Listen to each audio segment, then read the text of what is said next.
Kan sebab kita tak kenal maka tak cinta. Kita kena sesuaikan diri kita dengan masyarakat. Kena sesuai. Jangan kita tak bercampur tapi kita tuduh macam-macam. Jangan macam tu. Sesuaikan diri. Di kandang kambing kita ngembek. Di kandang harimau kita mengucap. Mana ada mengaum. Kau ingat harimau tu tak kenal kau siapa? Suami 85, isteri 25, terangkat kening ni. Cuba cakap yang baik-baik. Alhamdulillah dapat isteri yang kacak dan tegap boleh jaga dia. Kan? Ini tak, mulut cepat aja. Malam pertama mati tu. Jangan. Tak baik betul cakap macam tu. Sebab daripada kecil kalau makan, bila saya letak pinggan dalam singki, arwah ayah saya kata apa? Berapa ramai orang gaji dalam rumah ni? Buang perasaan sombong. Aku tak naklah bersihkan masjid ni, biarlah orang lain. Aku tangan aku ni tak boleh lah. Jangan macam tu, jangan sombong.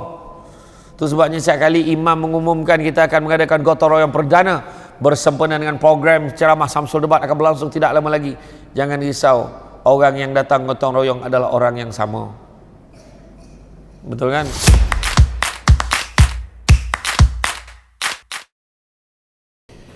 A'udzubillahi minasyaitonirrajim. Bismillahirrahmanirrahim. Assalamualaikum warahmatullahi wabarakatuh.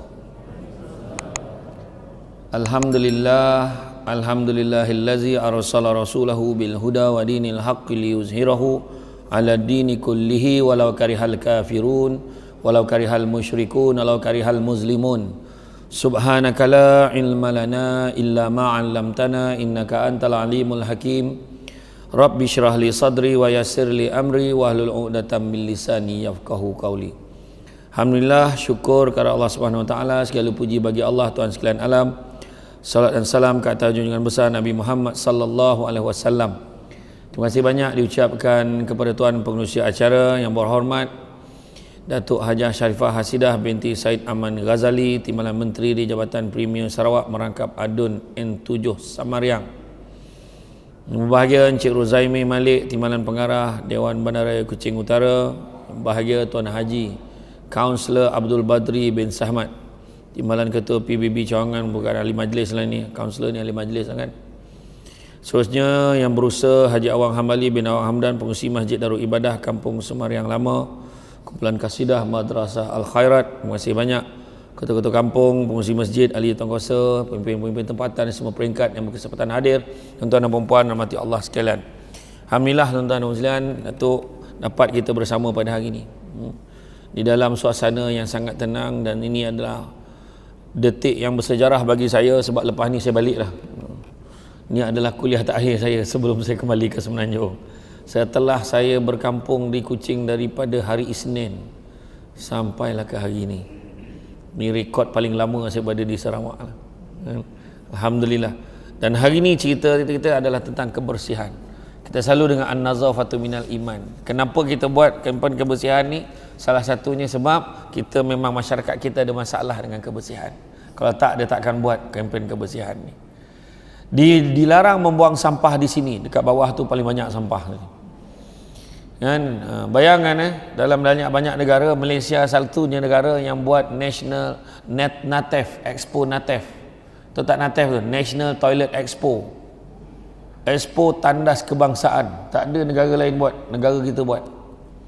Kenapa tu? Sebabnya kalau kita nak tengok, pergi rumah orang nak tengok bersih tak bersih tuannya, masuklah dekat tandas dia.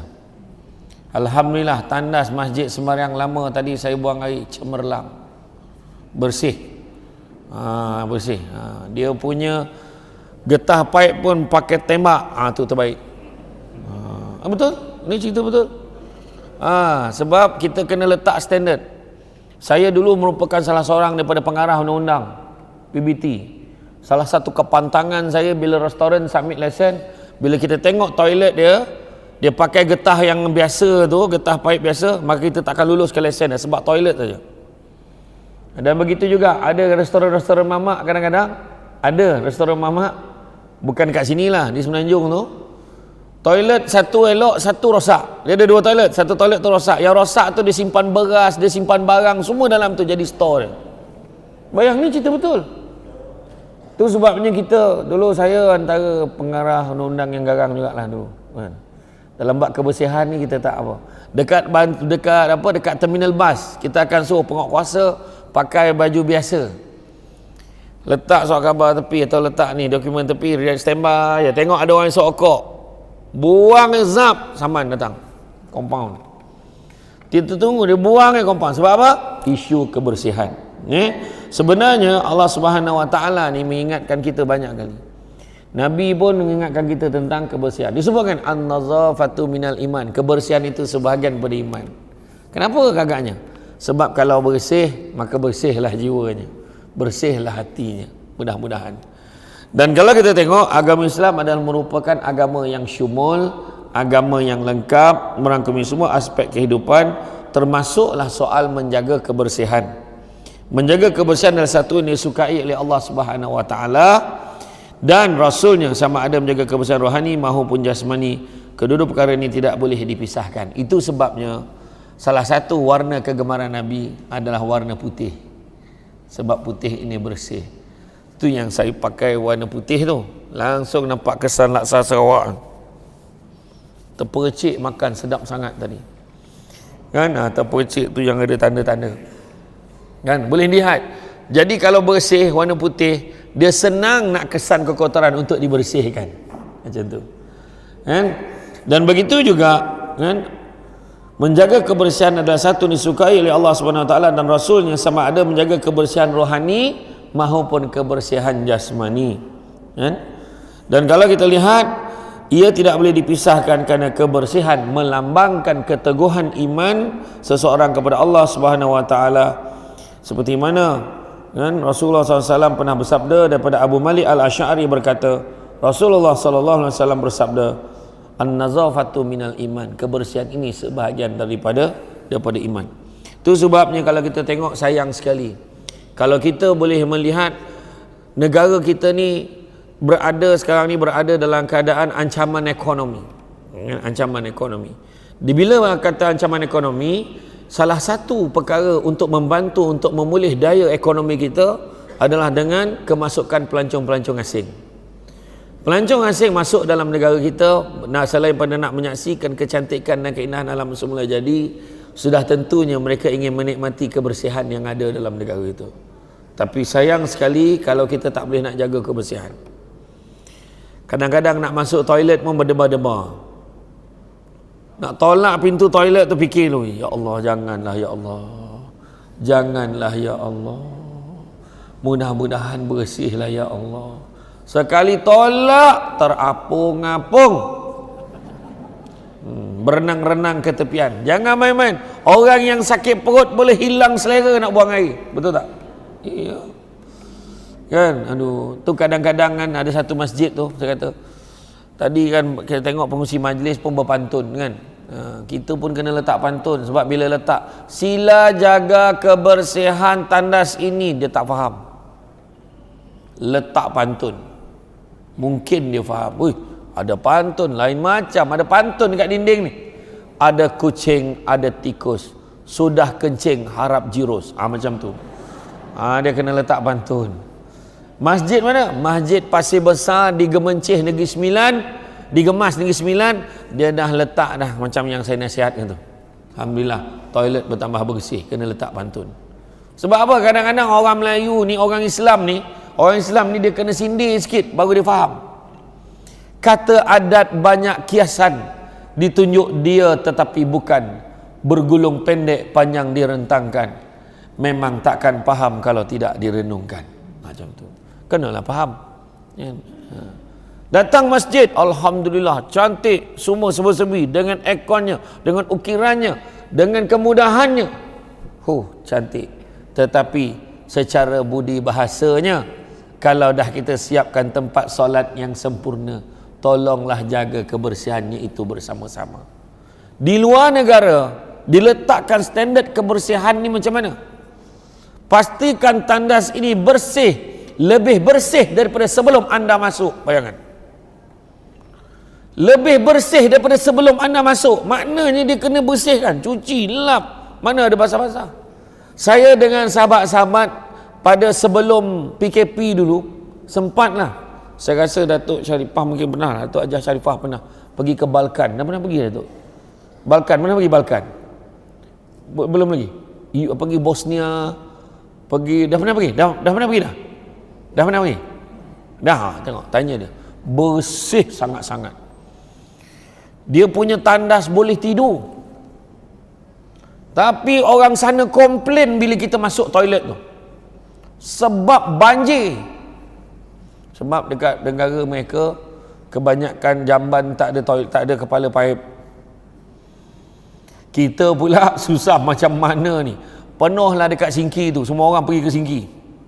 Kemudian tadah basah banjir. Jadi orang putih ni dia tak boleh terima. Dia kata habis ni dia cakap dengan bahasa dia kan, bahasa Yugoslavia dia tu. Dia katalah kenapa ni apa semua orang ni pelancong ni masuk habis basah bilik air. Nampak? Tu budaya dia macam mana? Budaya dia bersih, kering, kemas, tu dia orang. Tu sebabnya kalau kita tengok masyarakat di luar negara, di US, di UK, pastikan tandas lebih bersih daripada sebelum anda masuk. Bayangkan. Macam itulah kita. Tanya balik diri kita, adakah kita standard macam tu? Kadang-kadang dia meninggalkan kenangan pada orang selepasnya. Maknanya sebelum kita, lepas kita dah flush, kadang flush tu pun boleh tercabut. Aduh. Apalah yang ganas sangat engkau makan batang flush tu, kenapa? Kenapa macam tu? Benda tu boleh mendatangkan fitnah tak? Datang fitnah. Dia kata orang Melayu, Islam memang macam tu. Orang Islam memang macam ni. Tak baik macam tu kan? Jadi kita kena ubah image ni. Islam ni agama yang bersih. Islam ni agama yang sempurna, syumul, menyeluruh. Macam mana pula kita tentang kebersihan kita tak ni? Contoh negara, kalau kita pergi kan, negara yang cukup dahsyat dalam bab kebersihan ni, kotornya, di negara India. Yang kita tengok ni, minta maaf lah, orang tak boleh nak marah, ni memang di negara India hakikat. Kita tengok dekat slum tu, dekat kawasan setinggan ni, dekat kawasan ni, ya Allah, kebanyakan orang kalau pergi bercuti di India, balik dia akan demam 2-3 hari. Toilet dia kalau ambil air, ambil wuduk ni, air yang keluar hijau. Macam mana nak cakap? Kita takkan nak tunggu sampai jadi macam tu baru nak sibuk jaga kebersihan, kan? Tapi Kuching ni antara bandar yang cantik lah. Saya tengok sungai-sungainya masih lagi dipelihara, buaya pun banyak, kan? Saya Datuk bila saya berceramah macam-macam tempat di Sarawak, saya seronok lah. Saya dapat pergi Matu, saya dapat pergi kat kawasan-kawasan pedalaman kan. Saya pergi ke Sebuyo kan. Pergi ke Sebuyo kan, yang paling best kan, dah ada jambatan baru tu. Kita mengelak pula orang berbual kat jambatan tu. Punyalah tak biasa ada jambatan, dia boleh berbual kat tengah tu. Kita pula kena mengelak dia. Kan, macam tu lah kan. Dan pertama kalilah saya dalam hidup saya, rupanya di Sarawak je boleh jumpa papan tanda yang, kan kita naik kereta kena naik feri. Ada papan tanda, awas di sini ada buaya. Di Semenanjung tak jumpa signboard tu. Jadi ada sekali saya pergi, anak buah saya tanya saya, mana buaya tak nampak pun, aku tolak kau ke bawah, kau tahulah ada buaya kita nak, kan. Tapi itu sebenarnya, itulah saya dengar lah, masa saya makan dekat kampung Telaga Air kan, saya dengar lah yang ada insiden baru ni kan. Saya fikir, Allah Akbar, macam tu lah kan, bahaya betul kan, hidup dengan buaya ni kan. Buaya ni pun dia pandai pilih, dia tak pilih yang tengah main kat sungai, dia pilih yang atas tebing. Mana dia punya thrill tu lain kan. Tapi betul lah saya katakan, tu antara anugerah Allah berikan kepada orang Sarawak ni. Di Semenanjung buaya kaki 2 banyak. Dia jalan kat KL macam tu kan. Kan. Tu buaya tu dia lain sikit. Dia buaya tu dia cakap pandai macam tu kan. Pandai lah, macam-macam lah. Yang faham, tak faham sudahlah, malah nak explain lah. Jadi agama kita ni menganjurkan umatnya supaya sentiasa mengamalkan kebersihan dalam semua perkara, melibatkan apa? Diri sendiri. Diri kita kena jaga kebersihan kita. Kopiah tu sebab semalam saya pergi ke Majma Mall. Tu yang jumpa kopiah ni, tak pernah Samsul debat pakai kopiah yang macam ni. Jadi jangan tanya, lain macam kopiah ni, memang kopiah ni saya sukalah, nampak cantik, kemas.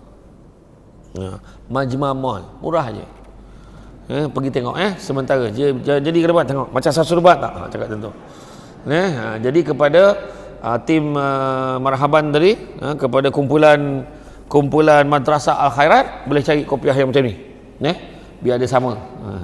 Saya ada silver satu, ada yang gold satu. Jadi kalau nampak dalam TV lepas ni ada yang macam ni, beli kat Sarawak kata. Macam tu. Kita boleh nampak kan?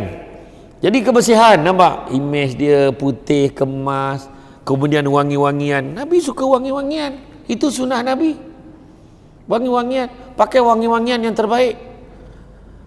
Yang terbaik tak semestinya mahal. Kita memang takkan dapat beli wangi-wangian yang standard timbalan menteri, memang takkan dapat. Kan? Kita dapat beli yang biasa-biasa. Saya minta maaf, saya tak sempat bawa saya punya perfume saya. Perfume saya standard international, SD perfume, Samsul Debat perfume. Dia ada bau Danish, ada bau Aisyah. Saya tak sempat bawa. Nantilah lain kali, next time saya bawa lah. Dia memang ada satu tagline, tak mandi pun wangi. Tu dia punya tu. Dia punya tagline. Itu nantilah kalau saya bawa besok saya jual. Dia murah je, RM35 je untuk 30 ml. Memang terbaik. Yang itu isteri saya bancuh sendiri. Memang itu lambang kebijaksanaan wanita tu. Lambang kebijaksanaan wanita. Sebab modal suami untung semua dia. Tu. Jadi begitu juga diri sendiri, keluarga kita. Jaga kebersihan keluarga kita. Itu sebabnya bangun pagi tengok ibu pergi mandi, gosok gigi, basuh rambut. Mak je bising macam tu. Pagi-pagi loud speaker. Kan? Ayahnya senang je. Mandi, siap. Macam tu je ayah dia. Tapi mak bising-bising sebab apa? Kebersihan. Nak pastikan anak pergi sekolah elok, pakai pakaian yang cantik, yang bersih. Malam tadi cuba tengok orang perempuan nak datang program pagi ni, puas pilih baju mana satu nak pakai. Sebabnya nak bergambar dengan Samsul Debat sekejap lagi. Nampak kan besar galaknya tu? Betul tak saya kata? Gosok tak berapa kali gosok, dah gosok-gosok tak berkenan pula, tukar baju lain. Tengok orang lelaki, simple aja. Kan? Tak ada apa sangat dia. Okey je, janji ada gambar, sudah. Kan? Orang perempuan jangan. Lepas tu bergambar sengit pula tu. Sebab tak nak nampak gemuk, nak nampak kurus. Macam-macam.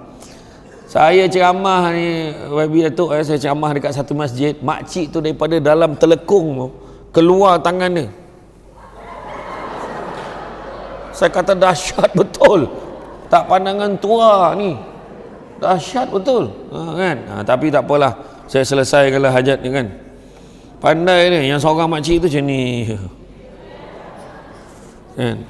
Jadi, keluarga, masyarakat. Kita nak jadi masyarakat yang bersih.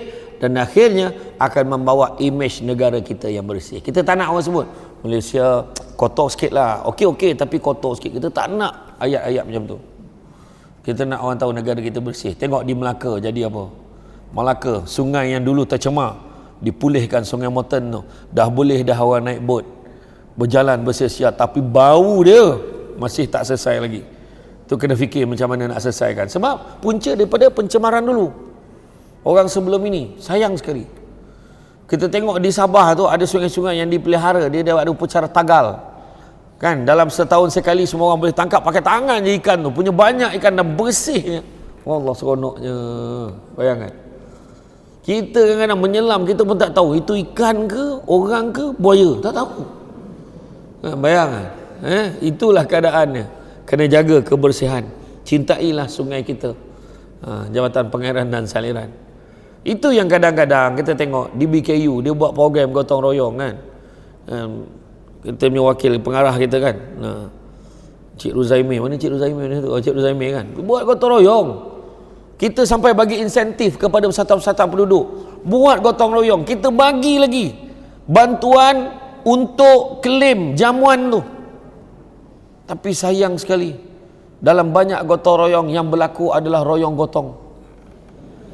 Sudahnya staf di BKU yang bersihkan, bukannya masyarakat tu. Banyak berlaku kadang-kadang. Itu yang saya bincang dengan Datuk Bandar saya dulu. Saya kata macam ni lah Datuk, kita boleh bagi kerjasama gotong royong, tapi kita hanya bagi bantuan logistik saja. Kita jangan hantar pekerja kita. Kita hantar lori, kita hantar peralatan. Kalau tidak, semua orang boleh gotong royong ni tu ambil gambar. Pegang cangkul.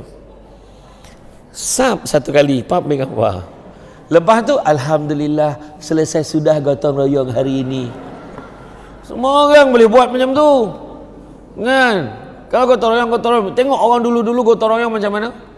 Dia yang mencangkul berpeluh-peluh, dia yang cabut rumput, dia yang cabut buang lalang, biar bersih, biar ceria.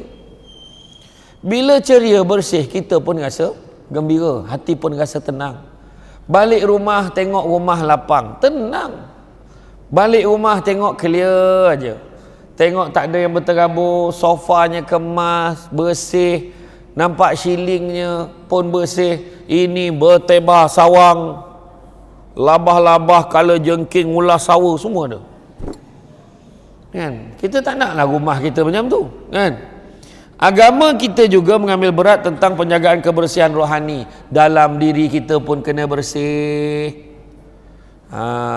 Kena bersih, jangan dengki-dengki.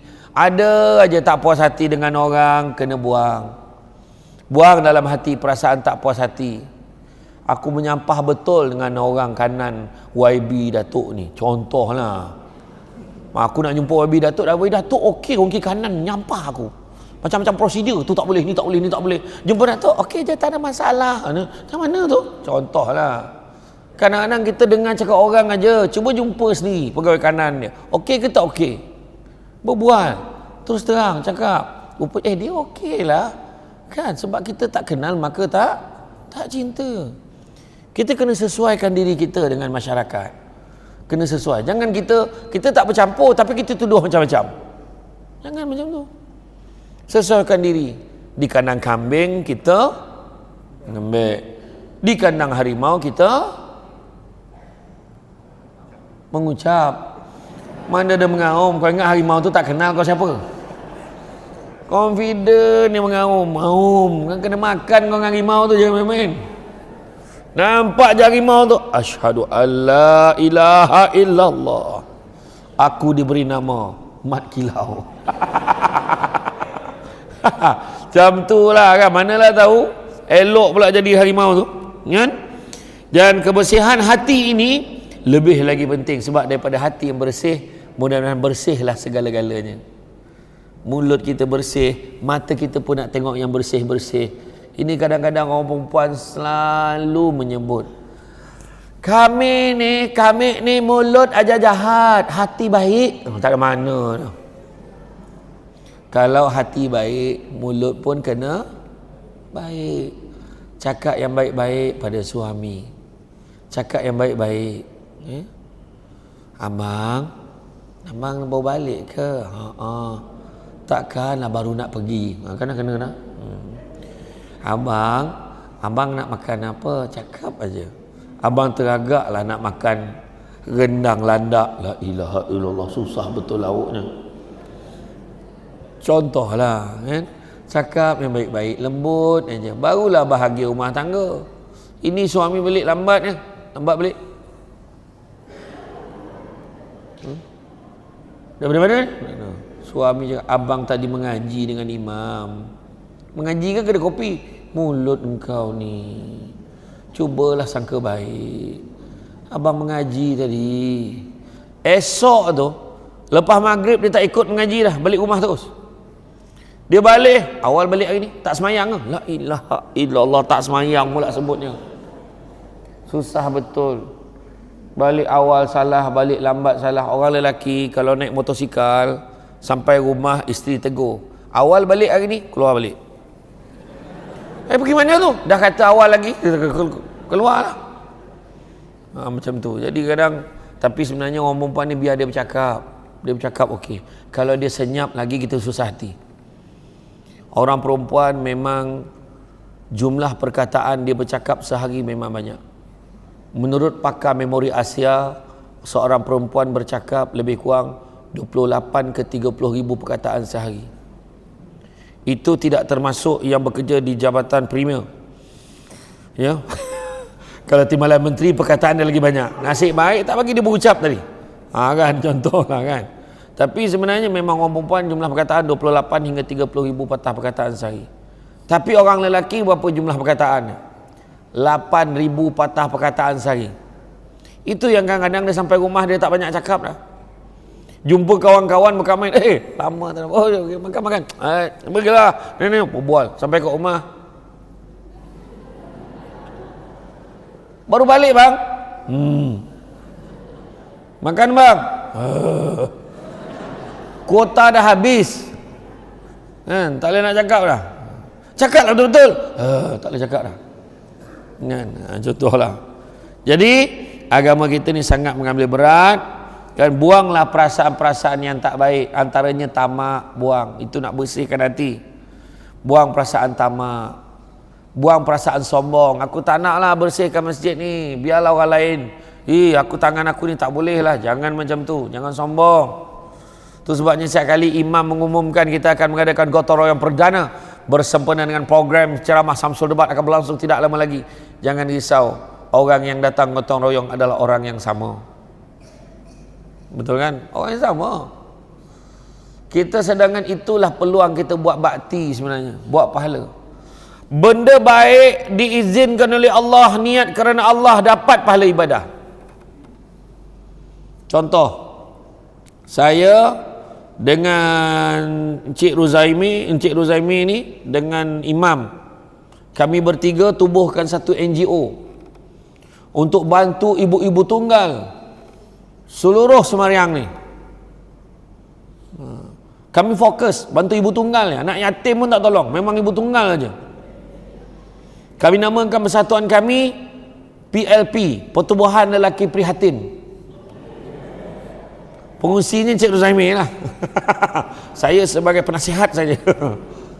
Benda baik, bantu ibu tunggal baik. Caranya diizinkan oleh Allah, pergi ramai-ramai, pergi hantar bantuan. Dan yang ketiga, niat kerana Allah dapat pahala ibadah. Tapi kalau buat persatuan, pergi hantar bantuan sebab niat nak selfie, niat nak ambil gambar, mungkin ada pahala tapi tidak sebanyak pahala ibadah tadi. Itu kena faham. Ataupun tiba-tiba dalam satu rumah nak hantar tu, Cik Ruzaimi kata, Tuan Imam, Samsul Debat dan semua rumah yang last ni semua orang tak payah ikut, biar saya settlekan sendiri. Semua orang dah tertanya-tanya, kenapa Cik Ruzaimi tinggalkan kita? Rupa-rupanya ibu tunggal yang terakhir itu bukan kaleng-kaleng. Ibu tunggal yang terakhir itu mukanya sikit-sikit lagi macam Luna Maya dengan Maya Karin. Patutlah dia tak ajak kita. Macam tu contohlah. Tapi Cik Ruzaimi tak macam tu. Ni contoh. Jadi kalau macam tu dia akan mendatangkan fitnah dan sebagainya, juga tidak diizinkan. Macam Robin Hood kan? Robin Hood dia tolong orang susah, katalah di Islam, dia niatkan Allah, bagus dah. Dia bantu fakir miskin, bagus dah. Tapi caranya tu dia mencuri daripada orang kaya, tak diizinkan dalam Islam. Begitu juga dengan kita menjaga kebersihan diri sendiri, hati kita jaga daripada sifat sombong, sifat tamak dan sifat dengki. Dengki tu, dengki bahasa Melayu, bahasa Arabnya hasad. Punya teruknya di Malaysia ni dua-dua pakai. Hasad, dengki, dua-dua pakai. Ada je tak puas hati dengan orang. Dengar-dengarnya dia dapat naik pangkat. Tak apa dijilatnya bosnya tu. Dengar-dengar dia beli kereta baru, dia curi kereta tu. Dengar-dengarnya anaknya dapat semua A, SME, macam anak dia seorang pandai. Ada je tak puas hati dengan orang. Cubalah cakap yang baik-baik.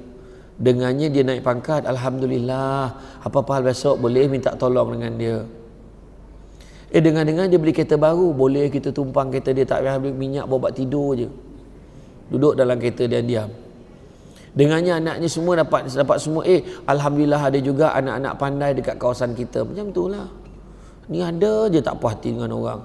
Dengar tak cerita, dengar-dengarnya Pak Haji itulah. Yang mana? Yang umur 85 tahun tu. Kenapa? Dia kahwin. Biarlah dia kahwin. Kau tak dengar habis cerita ni. Kita tak dengar habis. Apa cer? Istrinya umur 25. Suami 85. Isteri 25 terangkat kening ni. Cuba cakap yang baik-baik. Alhamdulillah dapat isteri yang kacak dan tegap, boleh jaga dia. Kan? Ini tak, mulut cepat aja. Malam pertama mati tu. Jangan. Tak baik betul cakap macam tu. Kalau tak puas hati sangat, tanya yang perempuan tu. Kenapa adik suka sangat dengan Abang Haji tu? Umur dia kan dah banyak. Saya sukakan dia sebab kualiti yang ada pada diri dia. Sebiji. Kenapa? Melur sukakan Firdaus kerana contoh. Melur untuk Firdaus. Kenapa? Sebab satu lagi Abang Haji ni dia romantik. Pandai bergurau. Dia sabar. Nampak sabar Abang Haji ni. Setiap kali saya marah dia tak pernah balas balik.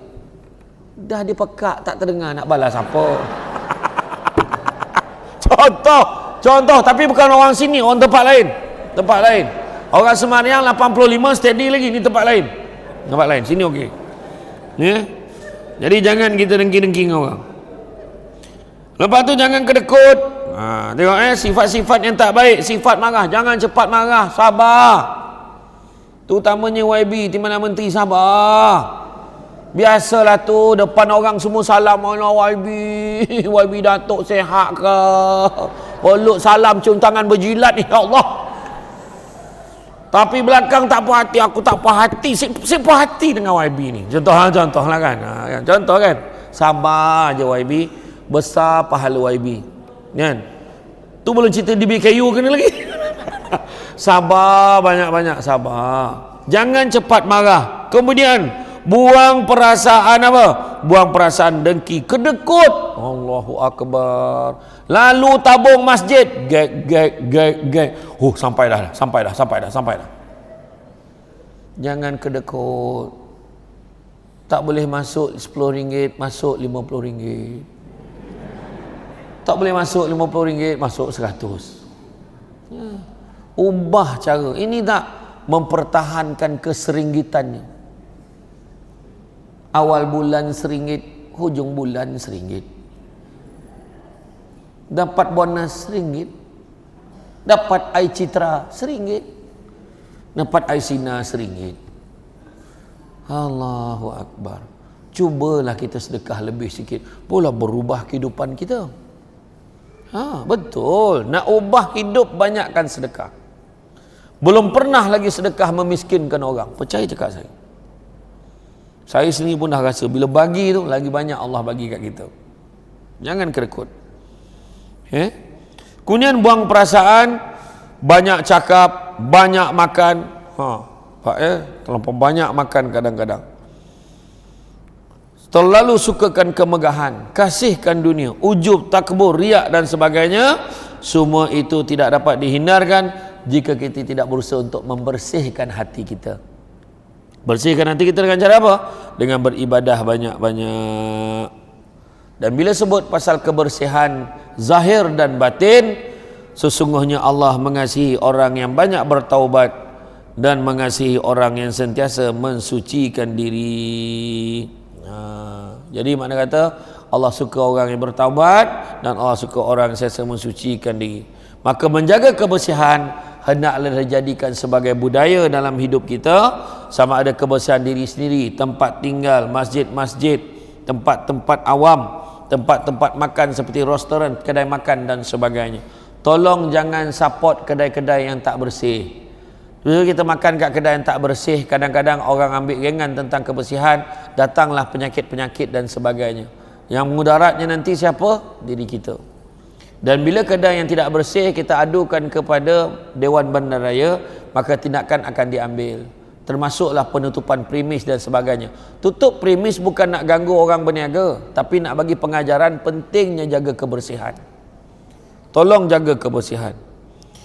Dan tidak pula dirosakkan oleh orang yang tidak bertanggungjawab tentang kebersihan ini. Maksudnya kita nak kena cari orang yang benar-benar berusaha untuk menjaga kebersihan. Sebab kita kena faham bahawa pengabaian kebersihan boleh menyebabkan berlakunya tersebarnya penyakit-penyakit yang sepertinya penyakit denggi, kolera, cirit-birit, keracunan makanan dan sebagainya. Dengan mengabaikan kebersihan juga akan menyebabkan suasana alam kita ini akan tercemar, tidak sehat, udara yang tidak segar. Kan saya cerita tadi, orang naik ke sampan, orang naik kapal lalu dekat sungai, aduh, di tempat-tempat lain dan negara luar bersih saja kan. Macam di Kuching okey lagi lah, Kuching okey lagi. Jadi makna kata sama-sama. Dah rosak susah nak jaga. Jadi sebelum dia rosak, kita jaga dengan sebaik-baiknya. Kata Mahatma Gandhi, Mahatma Gandhi dia beritahu, alam sekitar ni bukannya kita warisi daripada nenek moyang kita, tak. Tapi kebersihan, kan? Kebersihan alam sekitar yang kita ada ni kita pinjam dan kita perlu pulangkan kepada generasi yang akan datang. Ayat dia. Maknanya kita jangan ingat ni kita punya, tak. Ini adalah untuk orang akan datang untuk menikmatinya seperti mana kita dapat menikmatinya. Adapun membudayakan amalan hidup membersihkan diri ini bermulalah dari rumah. Oleh itu hendaklah kita membimbing ahli keluarga kita. Yang datang ni balik ingatkan ahli keluarga masing-masing, ingatkan masyarakat tentang pentingnya menjaga kebersihan. Maka untuk melahirkan persekitaran hidup yang bersih sentiasa kelihatan menarik, maka apa yang perlu kita lakukan? Yang pertama, kita perlu mengamalkan kesedaran terhadap kebersihan diri, tempat tinggal, tempat ibadah, tempat kerja dan sebagainya, kerana agama kita mengutamakan kebersihan dalam semua bidang kehidupan. Yang kedua, setiap individu hendaklah mendisiplinkan diri dalam memikul tanggungjawab menjaga kebersihan dan hendaklah menanam sifat dalam diri kita suka kepada kebersihan. Ketiga, amalkanlah budaya tegur menegur, nasihat menasihati. Tolong jaga kebersihan. Jangan membazir, jangan buang kat merata-rata, tolong buang dalam tong sampah. Itu teguran-teguran untuk saling mengingatkan antara satu dengan yang lain. Saya nak bawa satu contoh. Pada satu ketika, kita suka dengar cerita kan. Pada satu hari saya berceramah di utara Semenanjung. Dalam perjalanan saya singgah di hentian rehat dan rawat RNR, hentian rehat di Tapah, Perak. Ketika saya berhenti di sana, saya dengan asisten saya masa tu, kita nak makan. Saya makan dekat satu restoran ayam segera yang warna merah, yang ada orang tua rambut putih pakai kacamata duduk kat luar tu. Saya tak nak sebut jenama dia sebab dia tak taja ceramah kita hari ni. Jadi bila saya pergi kat sana, saya ambil ayam goreng tu, dah bayar, ambil ayam goreng, kawan saya pun ambil, asisten saya ambil ayam goreng tu. Kat mana nak duduk ni? Malam sekali saya ternampak ada satu meja tu ada 4 orang Mat Saleh. Bukan Muhammad bin Saleh, ya, tetapi Mat Saleh, orang putih ni. Saya nak duduk, kebetulan sebelah tu kosong. Jom kita duduk sana. Untung-untung boleh dengar orang putih tu cakap apa. Nak dengar orang putih ni kutuk Malaysia ke, mana tahu. Bila duduk di sebelah tu, memang tak faham dia cakap apa. Sebab dia bukan orang UK, bukan orang US. Saya ingat mungkin orang Germany ke Holland ke, macam tu lah bahasa dia. Kan? Jadi saya pun tak faham. Cuma satu perbuatan yang menarik perhatian saya, bila dah selesai makan, dia kutip semua tulang-tulang ayam letak dekat dalam bekas dia. Setiap seorang bawa tray masing-masing, dulang masing-masing, pergi kat tempat sampah, buang sampah dan susun tray dan pinggan tu dekat tempat yang disediakan dekat ujung. Hari itu hanya 2 saja meja yang bersih, iaitu meja dia dan meja saya. Itu pun sebab saya dah melihat meja dia. Tak, tapi nak bagi tahu apa? Nak bagi tahu itu sepatutnya budaya yang kita kena terapkan dalam nak jadi negara maju kononnya. Tapi kita masih lagi ketinggalan. Pergi ke negeri kenara, makan tinggal saja pinggan dekat situ. Kita tak letak pun dekat tempat pinggan. Dekat masjid tinggal aja dekat koridor tu makan kadang-kadang. Ejekan masjid yang kena bersihkan. Ini kita kena ubah. Sebab kita nak mudahkan urusan. Mudahkan urusan orang selepasnya. Khairun nas anfa'hum linnas. Sebaik-baik manusia, manusia yang dapat memberi manfaat pada orang lain, walaupun hanya disebabkan oleh sebiji pinggan. Kita makan, kita buang sampah dia, kita letak satu tempat. Jadi orang tinggal nak basuh sahaja. Betul tak? Ini nak kena buang dulu, melekat-lekat lagi. Kita kalau buang makanan kita, kita tak geli. Kita takkan rasa susah. Itu sebab saya dengan family saya, sampai ke hari ini, Wabi Datuk, saya kalau balik rumah mak saya ke, kat rumah saya sendiri, saya tak boleh nampak pinggan mangkuk dalam sinki. Saya tak boleh. Saya mesti akan basuh. Walaupun bukan pinggan saya. Sebab daripada kecil, kalau makan, bila saya letak pinggan dalam sinki, arwah ayah saya kata apa? Berapa ramai orang gaji dalam rumah ni? Itu ayat arwah ayah saya. Membersihkan. Jadi, memang budaya saya memang dah dibiasakan. Kalau saya pergi rumah YB Datuk pun macam tu. Saya akan cepat-cepat basuh. Nak pula pinggan mahal. Kan, kena cepat basuh. Nanti nampak, Samsul Debak makan tak bersih. Baik kita basuh dulu. Contohlah. Kan? Dan begitu juga yang keempat, menggunakan kemudahan yang disediakan dengan secepat mungkin dan dengan sebaik mungkin, ya? Seperti tong sampah, tong kita semula. Allahu Akbar. Tong sampah kadang-kadang saya pun tak faham kenapa lah tong sampah boleh berlubang. Heran saya. Terkeluar kakinya macam ni. Kenapa macam tu? Tapi yang paling tragis lah pernah berlaku. Pusat kita semula tu, ada orang boleh keluarkan tongnya, diubah suai jadi gerai dia berniaga. Allahu Akbar, saya kata. Ada berlaku tu. Masa saya bekerja dulu, itu peristiwa yang saya tak boleh lupa. Pusat kita semula kan ada bumbung. Lepas tu ada tong untuk gelas, ada tong untuk kaca, untuk kertas. Dia keluarkan tong-tong tu, yang bumbung tu diubah suai jadi elok, jadi gerai dia. Jadi gerai makan. Saya pun bagi notis 7 hari untuk betulkan balik, clearkan balik, sebab kita nak datang. Kalau tak, kita akan rampas semua barang berniaga. Yang paling best sekali, hari ke-7 kita nak datang, dia panggil yang berhormat rasmikan gerai dia. Allahu Akbar. Itulah keadaannya orang kita ni kadang-kadang. Jadi kepada ahli majlis mana ahli majlis ni, kaunselor tadi mana? Mana? Wabi kaunselor mana tadi? Tuan Abdul Badri ni, mana tu? Tak datang ke? Mana Tuan Badri mana? Mana? Itu sebabnya saya, Wabi Datuk, saya setiap tahun memang akan beberapa PBT akan panggil saya untuk bagi seminar kepada ahli-ahli majlis. Saya beritahu, ahli-ahli majlis bukan untuk jadi champion kepada rakyat saja. Dia jadi pemudah cara antara PBT dan juga orang ramai. Fahamkan kenapa mereka perlu ikut undang-undang, supaya mudah kita menjalankan tugas kita. Penting. Itu sebab Samsul Debak jadual dia sibuk. Ceramah tata tertib pun dia, peranan ahli majlis pun dia, kan? Tentang peranan-peranan peniaga macam mana, jaga kebersihan macam mana. Ini penting. Kadang-kadang dia ambil ringan, tak pakai apron, berniaga tak tutup kepala. Dia antara masalah-masalah yang berlaku. Tapi pokok pangkal asasnya adalah masih lagi isu kebersihan. Isu kebersihan. Jadi macam mana pun kita nak jadikan negara kita, bukan hanya di Kuching, bukan hanya di Sarawak, bukan hanya tetapi di seluruh Malaysia, sebab kita membawa imej negara kita.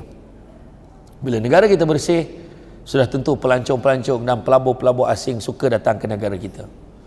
Berurusan pula dengan orang yang hatinya bersih, sudah tentunya akan mendatangkan manfaat dan faedah yang cukup besar kepada negara kita. Baiklah tuan-tuan dan puan-puan yang dirahmati Allah sekalian, saya faham signal-signal yang diberikan itu sangat jelas. Bila dah beralih-alih tempat duduk tu, maknanya dah tak tahan dah tu, lama saya ceramah tu. Jadi saya adalah antara penceramah yang sangat memahami kehendak audience, insya-Allah. Jadi apa-apa pun, sebab saya tak boleh ceramah lama-lama, sebab saya tahu masa yang banyak akan dihabiskan untuk bergambar. Dan lagi satu lagi, makanan dah siap terhidang tadi di belakang. Maka bila makanan dah tersedia, maka makruh ceramah lama-lama. Itu kena faham. Jadi apa-apa pun, ingat, poin yang paling penting, jangan malukan diri kita, keluarga kita, agama kita, bangsa kita dengan kotor. Jangan. Biarlah orang ingat bangsa kita. keluarga kita, agama kita ni dengan nilai-nilai bersih dan suci hati. Mudah-mudahan. Bak kata orang, sepandai-pandai tupai melompat, akhirnya jatuh ke tanah jua. Walaupun perkongsian sudah tamat, mudah-mudahan meresap ke dalam jiwa. Budak-budak membawa galah nak menjolok buah berangan. Kalau ada silap dan salah, dikata tidak, dicaci jangan. Tenang-tenang air di laut, sampan kelok mudik ke Tanjung. Hati terkenang, mulut menyebut, jasa baik pihak masjid, pihak penganjur menjemput, rasa nak junjung. Itu saja daripada saya, Datuk YB, tuan-tuan dan puan-puan dan mata Allah sekalian. Sungguhnya yang baik itu datang dari Allah SWT. Paling kurang itu berpunca kelemahan saya sebagai manusia biasa. Pokok sekayu daun selasih. Thank you, terima kasih. Assalamualaikum warahmatullahi wabarakatuh.